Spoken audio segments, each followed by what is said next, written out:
on the update of the update I gave yesterday because as usual confusion reigns in Thailand. But first of all, I'll tell you a little bit about my trip to China and back. Okay, I'm back in Hua Hin once again, and my trusty motorbike over there, trusty, once again got me from Hua Hin to Chinet and then on to Kanchanaburi without a hitch. Now, there's not many good things about living full-time in a hotel. One of them is you can pack up and travel without any extra costs, because staying in a hotel in Hua Hin or staying in a hotel in China, the costs are about the same. Whereas if I rented a condo, I'd have to pay the rent for the condo plus the hotel costs.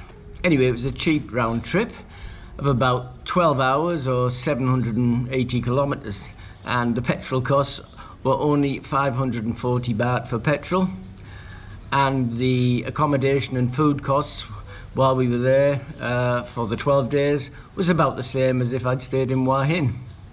So while I have your attention, please subscribe. I promise that it won't cost you a single penny, and you'll be notified whenever I post a new video on my channel. So here's an update on yesterday's update for entering Thailand. And as usual, the rules for entering the country are as clear as mud. A few days ago, the Public Health Minister published a new set of rules that would apply to foreigners arriving in Thailand, as China is preparing to open the gates for travellers to once again travel overseas during one of their strongest waves of COVID to date in China. These rules would include at least 2 COVID vaccines, as well as mandatory travel insurance.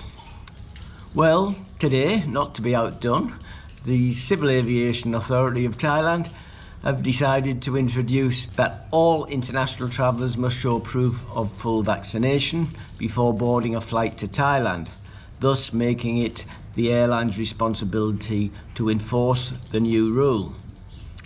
They stipulated that all travellers aged over 18 must have at least 2 COVID vaccinations.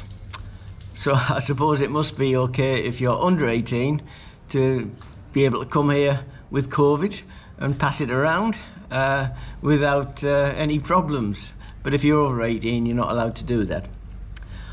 Also, a new stipulation from yesterday's announcement is that if you've not had a COVID vaccination, you can show proof in the form of a doctor's letter certifying that you have recovered from COVID-19 no more than 6 months prior, and you must have proof of why you can't receive a vaccination.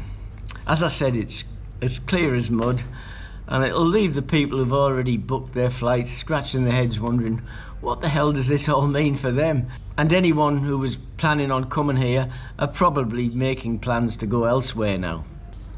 Last October, Thailand relaxed its requirements for foreigners to be vaccinated in order to travel to the kingdom, and they opened up the country so that you could enter like in pre-COVID days of 2019. Now, without any advance warning, travellers who can't produce proof of COVID vaccination may now lose their deposits or their entire airfare and accommodation costs if they didn't have the correct travel insurance. Meanwhile, the people of Thailand who rely on the tourist industry, who were starting to see light at the end of the tunnel with tourists returning again, they've now been thrown into darkness once again with uncertainty for their future.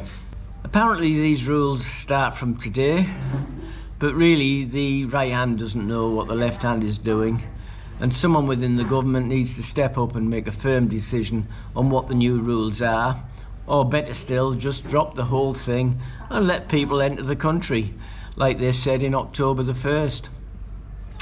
If all of this is because China has now opened its doors to let their people travel, when COVID is still reportedly rife in their country, then perhaps it would have been better for the Thai government to stop Chinese from entering the country rather than penalise the whole world. Well, that's today's update. Stay tuned for tomorrow's change of plan and perhaps more confusion. If you haven't already done so, please push the subscribe button. If you think thinking of retiring or living in Thailand, please take a look at my book, The Retiring Thailand Handbook, the first 6 months. You'll find it on Amazon. It's crammed full of information to help you tiptoe over the logistics of making Thailand your home in retirement. Thanks a lot for watching my channel. So until next time, stay safe, keep smiling, and I'll see you in the next video. Cheers for now.